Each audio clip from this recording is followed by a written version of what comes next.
Hahaha, apa kabar sahabat YT artikel 2? Kali ini saya akan membacakan lanjutan alur cerita kisah cleaning service yang ternyata anak orang kaya. Tapi, sebelum mendengarkan kisah ceritanya, silahkan cari posisi yang nyaman dan jauhi keramaian. Dan jangan lupa pasang headsetnya. Dan inilah alur cerita kisah seorang cleaning service yang ternyata anak orang kaya. Episode 285-286.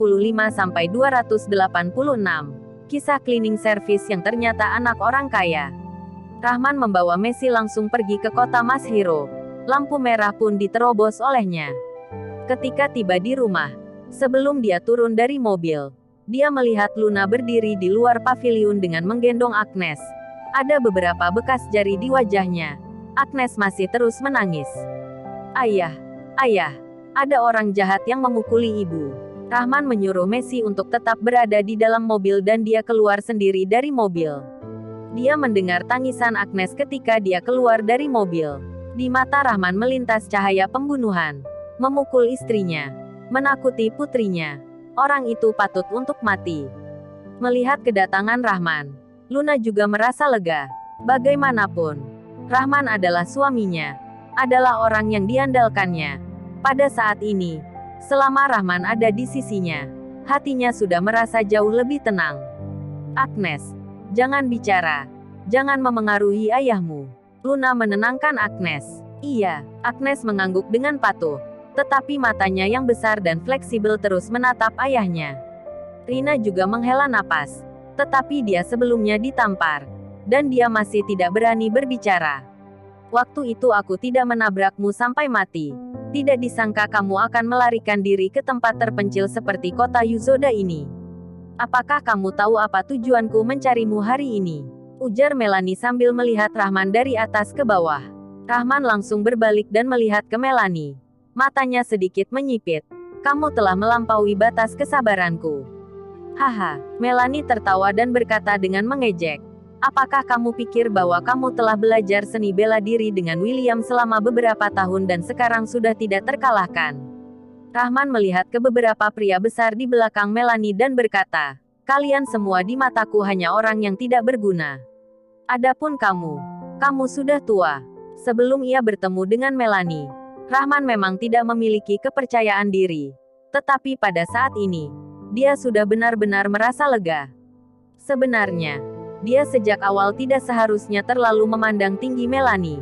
Waktu itu Melanie mengirim Gusti untuk berurusan dengannya. Gusti bahkan tidak bisa melawan Messi.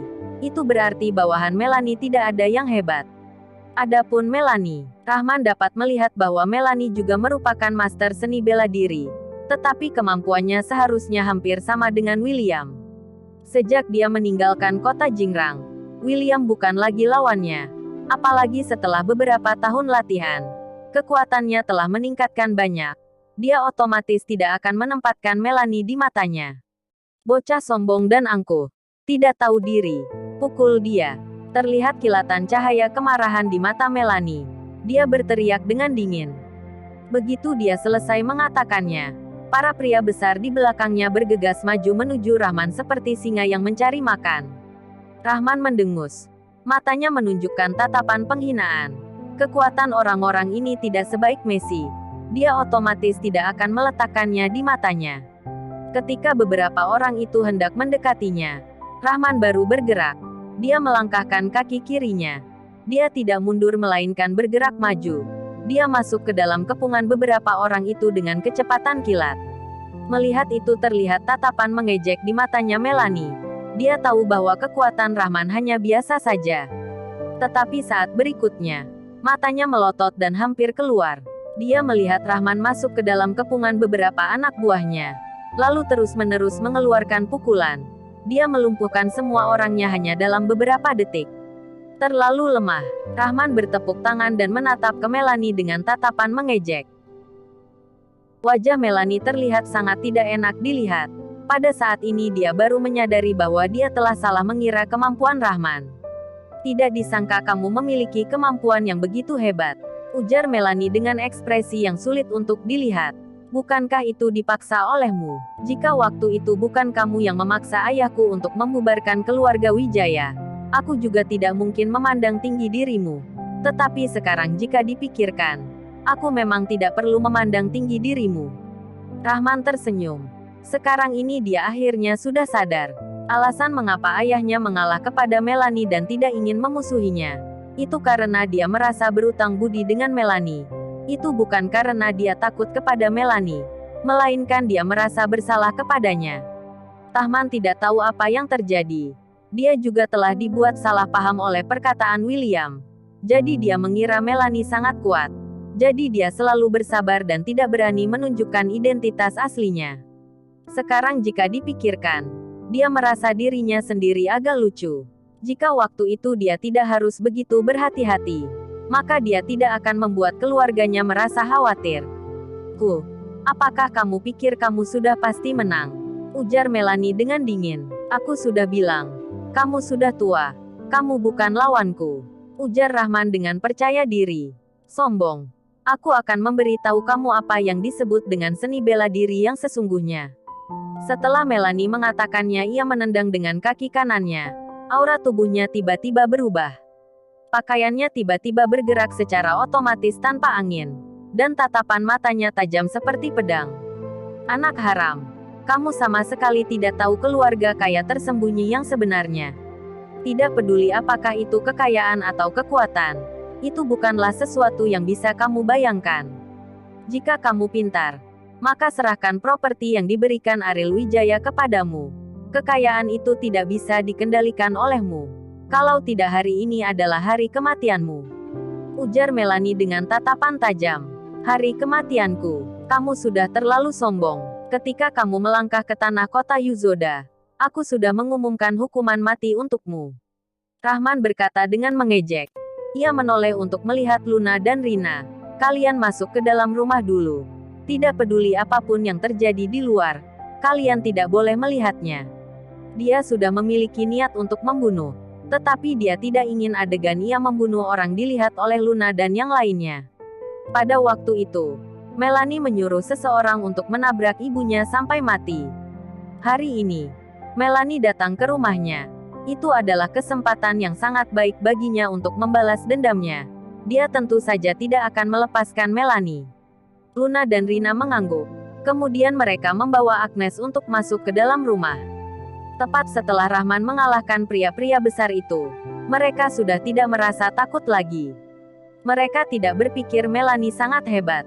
Ayo, biarkan aku melihat apa yang kamu sebut dengan seni bela diri. Setelah Luna dan Rina masuk ke dalam rumah, Rahman kembali menatap Melanie. Karena kamu ingin cari mati, maka aku akan mengirimmu untuk bertemu dengan ibumu. Melanie mendengus dingin, dan langsung beraksi terlebih dahulu. Bayangannya seperti hantu. Kemudian ia langsung meluncur ke depan lebih dari 10 meter. Dan langsung tiba di depan Rahman seketika. Pada saat yang sama, aura yang dibawa oleh gerakan Melanie saat dia bergerak itu seperti angin topan yang menabrak Rahman. Angin berhembus dan membuat wajah Rahman terasa sakit. Itu adalah aura kekuatan dalam seseorang yang kuat. Jika Rahman juga merupakan orang biasa, hanya dengan gerakannya itu saja, dia sudah akan mati di bawah tangan Melanie. Sepertinya kekuatan dalammu tidak lebih dari itu. Coba terima pukulanku. Setelah Rahman mengatakannya, ia melangkah maju 1 langkah, dan memukul ke dada Melanie dengan 1 pukulan yang kuat. Melanie memblokir pukulannya. Tetapi saat berikutnya, ekspresi wajahnya langsung berubah drastis. Pukulan Rahman ini tidak terlihat seperti bertenaga. Tetapi ketika bersentuhan dengan pukulannya itu, malah seolah-olah seperti ditabrak gunung. Dia tidak bisa menahannya. Melihat Melanie yang terus melangkah mundur, Rahman tidak memberinya kesempatan sama sekali. Dia langsung mengeluarkan lebih dari 20 pukulan secara terus-menerus. Krek, akhirnya saat di pukulan ke-25, tulang pergelangan tangan kanan Melanie patah oleh kekuatan telapak tangannya yang keras. Krek, pukulan ke-26 Rahman terjatuh ke dada Melanie. Dan langsung terdengar suara tulang dada yang patah. Lanjut ke episode berikutnya. Episode 286. Kamu. Bagaimana kamu bisa sebegitu kuat? Melanie terjatuh ke bawah. Baru saja dia memuntahkan darah beberapa kali. Itu membuat wajahnya saat ini terlihat sangat pucat. Apakah ini yang kamu sebut seni bela diri keluarga tersembunyi? Hanya dengan kekuatanmu yang begini, bagaimana kamu bisa membunuhku? Pergi mati saja kamu. Rahman melangkah maju. Dia menatap Melanie yang terbaring di bawah dan tidak memiliki kekuatan tempur sedikit pun. Terlintas cahaya pembunuhan di matanya. Jika kamu berani membunuhku, maka kamu juga akan mati. Keluargamu juga akan mati bersamaku. Ujar Melanie dengan mengancamnya. Rahman tertegun. Matanya menyipit. Ancaman Melanie membuatnya sedikit meragu. Karena dia tidak memahami keluarga Melanie dari keluarga tersembunyi. Dia juga tidak tahu bagaimana kemampuan keluarga Melanie yang sebenarnya. Jika itu sama seperti apa yang dikatakan William, maka dia memang belum tentu bisa melawan keluarga Melanie. Tetapi memangnya kenapa? Ia telah membunuh ibunya. Itu tidak bisa dimaafkan. Darimu, aku bisa melihat keluargamu juga tidak akan lebih dari itu.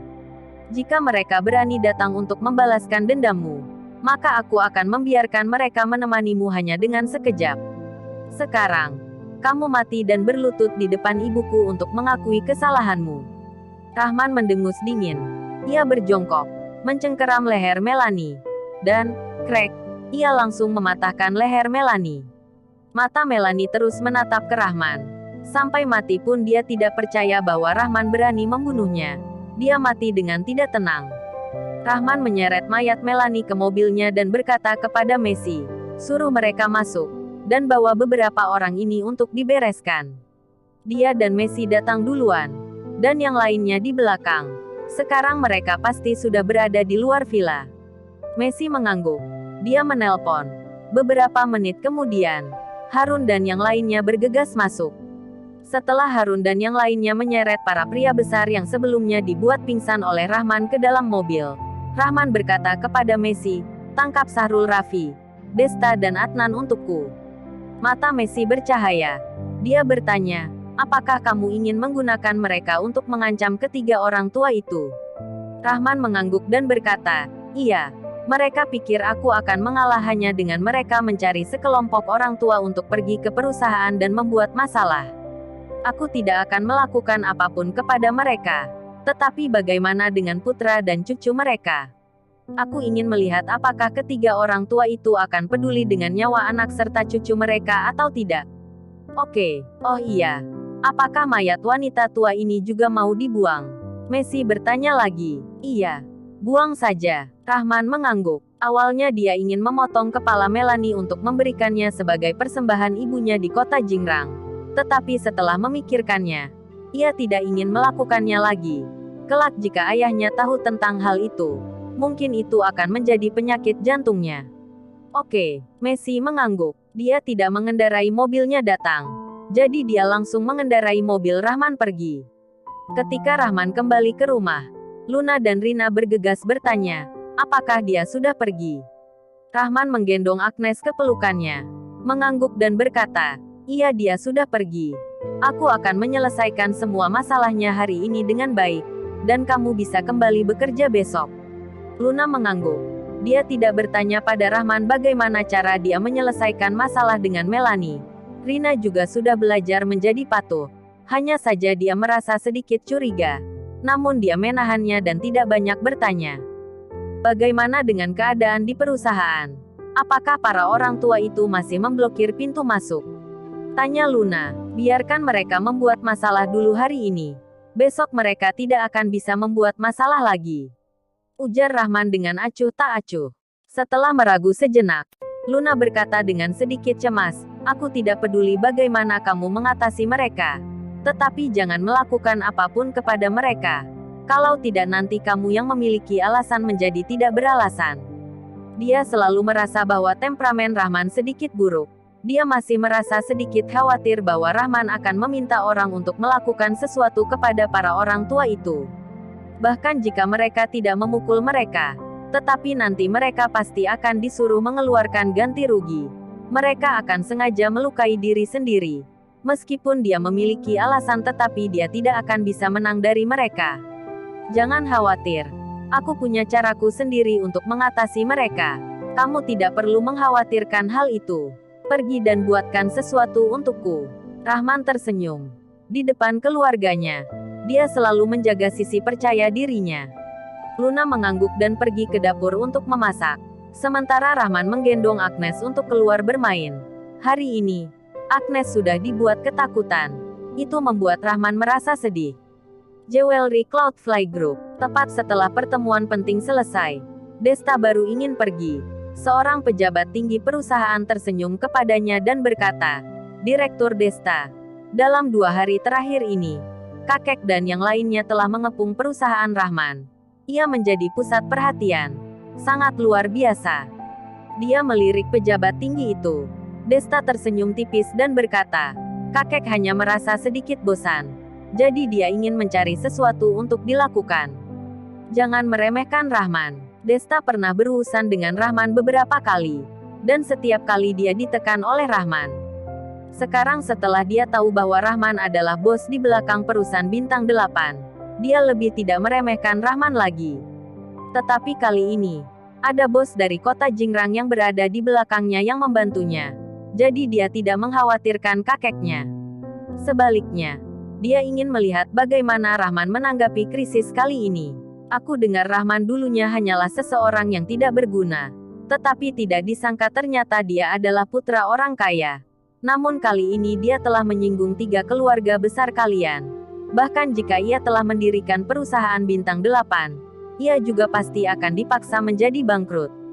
Ujar pejabat tinggi itu. Desta mengangkat alisnya. Gagasan 3 keluarga besar kali ini adalah untuk membuat Rahman benar-benar bangkrut. Kemudian membagi perusahaan Bintang 8.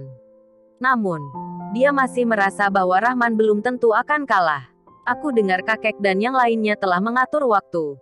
Jika Rahman tidak pergi ke People Square untuk berlutut dan meminta maaf di depan umum besok siang, dia akan langsung menghancurkan perusahaannya. Ujar pejabat tinggi itu. Mata Desta langsung melompat. Dia tiba-tiba teringat adegan Sahrul Raffi menghancurkan supermarket Rahman sebelumnya, yang menyebabkan seluruh keluarga Raffi kehilangan triliunan. Firasat buruk tiba-tiba muncul di hatinya. Rahman bersekutu dengan pasukan bawah tanah. Jika Rahman menggunakan pasukan bawah tanah, maka 3 keluarga besar mereka tidak akan bisa melawannya. Tidak boleh. Aku harus pergi membujuk kakek agar dia jangan menghancurkan perusahaan Rahman. Setelah Desta mengatakannya, ia mempercepat langkahnya. Dia percaya jika besok kakeknya dan yang lainnya benar-benar menghancurkan perusahaan Rahman, ketiga keluarga mereka pasti akan dibalas oleh Rahman. Pejabat tinggi itu merasa bingung. Tetapi ketika dia melihat Desta tidak memiliki maksud untuk menjelaskannya, ia juga tidak enak untuk bertanya lagi. "Direktur Desta, ada masalah." Saat itu, seorang pria parubaya berlari ke ruang konferensi dan berkata dengan panik, "Ada apa? Apakah langit akan runtuh? Kenapa kamu begitu panik?" Desta mengerutkan keningnya. Wajahnya sedikit tidak senang. Pria parubaya itu pikir hal itu lebih dari langit runtuh. Itu lebih membuatnya orang panik daripada langit runtuh. Perusahaan mereka dikepung oleh pasukan bawah tanah. Apakah dia bisa tidak panik? "Desta, Direktur Desta, Bos Messi ingin bertemu denganmu," ujar pria parubaya itu. "Bos yang mana?" "Messi." Ketika Desta menanyakan nama itu, jantungnya berdegup kencang tanpa alasan. Kegelisahan muncul di hatinya. Iya, Messi. Pada saat ini, Messi membawa beberapa pria besar masuk ke ruang konferensi. Bersambung.